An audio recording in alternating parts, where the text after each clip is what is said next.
Cryptocurrency is a form of digital money, and the dominant cryptocurrency is Bitcoin, which is essentially a distributed, decentralized computer network where you can send value from one place in the world to another with no middleman, no government involved. There are lots of cryptocurrencies out there. Last count, I think there were more than 20,000 because anyone can create a cryptocurrency. Bitcoin has 14 years of a track record where it has become truly decentralized, and it was also programmed to be truly scarce. So there will only ever be 21 million Bitcoins, and no one can change those rules.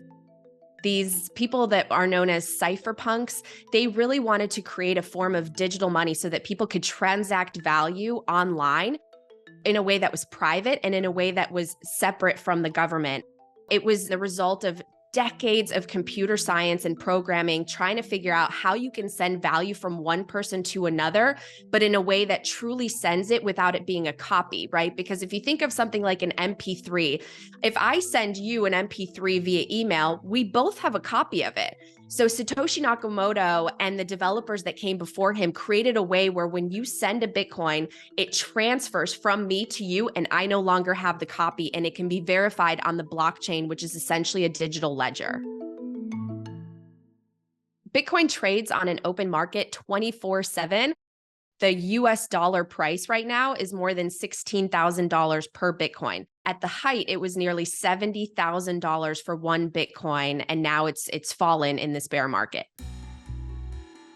So this is a very largely unregulated space. It is still an emerging ecosystem, and it is highly unregulated. A lot of companies are offshore, including Sam Bankman-Fried's FTX, which was based in the Bahamas. As US agencies like the SEC and the CFTC are looking at this space, they are trying to come in and say, these cryptocurrencies are securities, these are commodities. A lot of the other cryptocurrencies, when the regulators do come into the space, which they will very soon, they are going to be deemed crypto securities, and they're going to need to go through the proper disclosure paths to say, these are the risks that you're taking. These are the people within leadership positions who have some say in the protocol, and so that customers are aware of the risks. If you invest in a stock like Google or Facebook, there's like 1,000 pages of disclosure that those companies had to release to the public so that they know when they're purchasing stock, this is everything you need to know about the company. Bitcoin's not a company, it's not a corporation, it's not led by anyone, there's no CEO, there is no governance, which is why it passes the test for being a digital commodity and digital property, not a security. You store your Bitcoin on a wallet.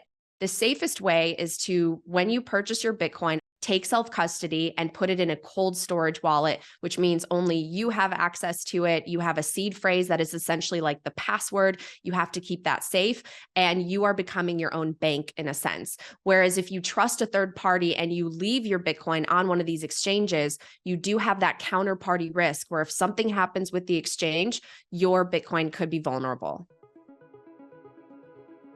People choose to keep their Bitcoin on exchanges because they think that it's, intimidating or too much of a hurdle to become your own bank, which it's not. It's just a matter of education.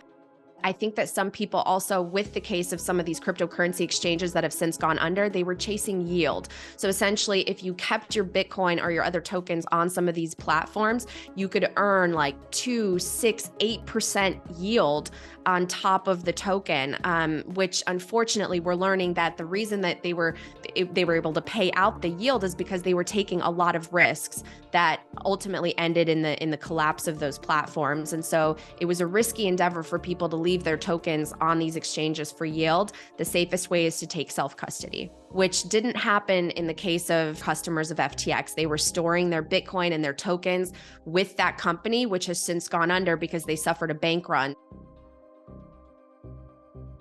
I think that in the same way that the internet transformed the way that we communicate and the way that we conduct commerce, the way we purchase things, Bitcoin is going to transform the way we transact value with one another. And I think it's going to be revolutionary when it comes to freedom and access to the financial system around the world.